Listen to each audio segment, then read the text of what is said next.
Hello traders and welcome back to xm.com. You are watching the weekly technical outlook video for the week starting Monday, March 4th. I'm Cristina Bartenido, investment analyst, and this video will share my view on dollar yen, euro dollar, and dollar loonie. It's a non-farm payrolls week, and the Fed chief Jay Powell will testify before the House and Senate committees on Wednesday and Thursday respectively. So all the attention will be on the US dollar again, but the euro and the Canadian dollar might be important to watch as well, since the European Central Bank and the Bank of Canada are expected to announce their rate decision on Wednesday and Thursday. So starting first with dollar yen and the US non-farm payrolls report. The report is expected to show a growth of 190,000 compared to 353,000 back in January. Well, that's a wide gap between the readings. So if the data disappoint this time after surprising to the upside over the past 3 months, that could trigger a new sell-off in the US dollar.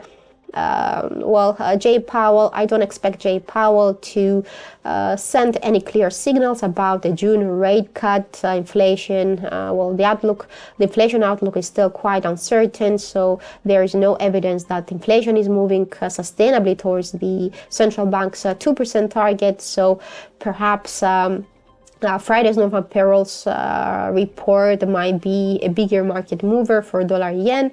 So if the data disappoint, we may see dollar yen crossing below the 20-day moving average, which has been acting as strong support over the past 3 days. If that happens, the price may retest last week's low of 149.19, and then if that fails to hold, we may see an extension towards the 147.35, 148 region where the 50-day moving average is placed. Lower than that, the next stop could be around the 200-day moving average, currently seen at 146. Given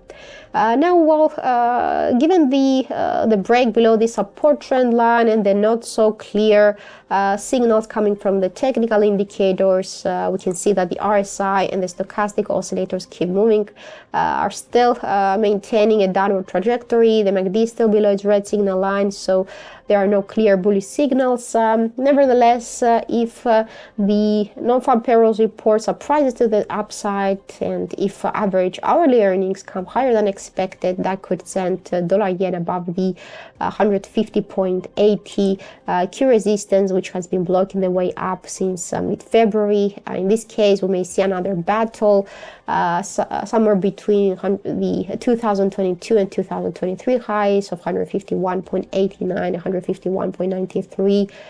Before we head towards this ascending trend line from March 2023, seen around 152.50. Not far above that, the 153 psychological mark could also block steeper upside increases. Now turning to euro dollar and discussing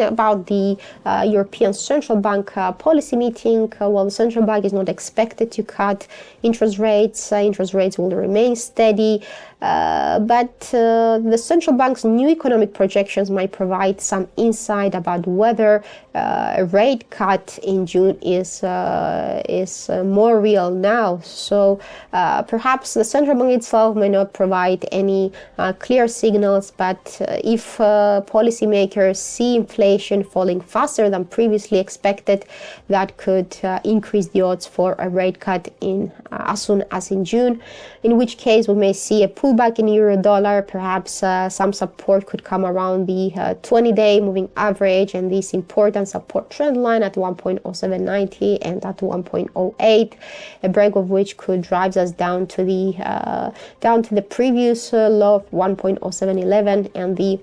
1.07 number. This is where the 61.8% Fibonacci retracement of this uplift is located. So another failure here could trigger more declines. I expect some consolidation to come around 1.0665 and 1.0635, and then perhaps the price could also retest the 1.06 round level, since this is where the 78.6% Fibonacci level is placed.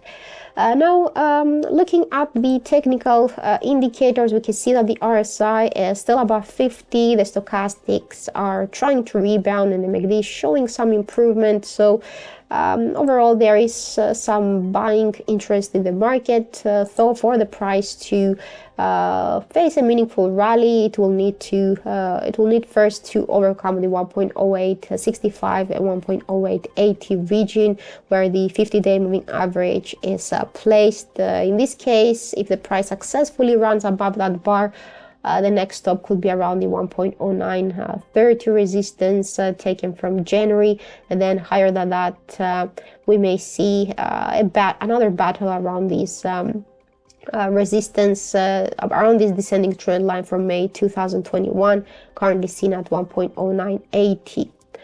And finally, looking at dollar loonie, well, the Bank of Canada is expected to keep interest rates steady as well.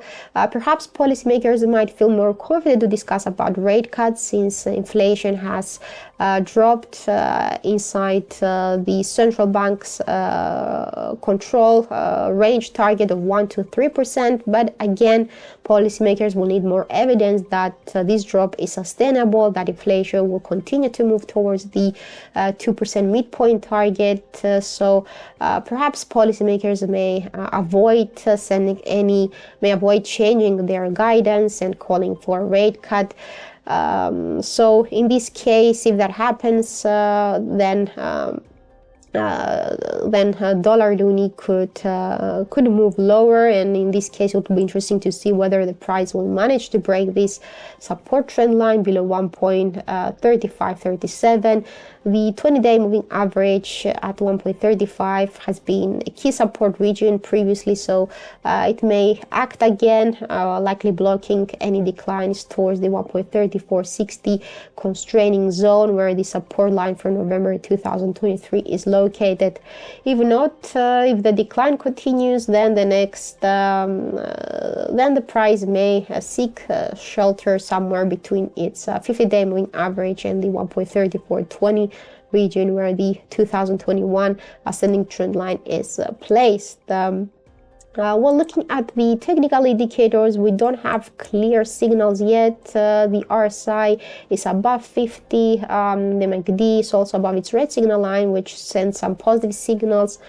But if we look at the stochastic oscillator, this has already reached the peak in the overbought zone. So a bullish bias is not clear yet. Perhaps investors would like to see a decisive close above the 1.36 and 1.3622 region, where the price faced strong resistance back in December.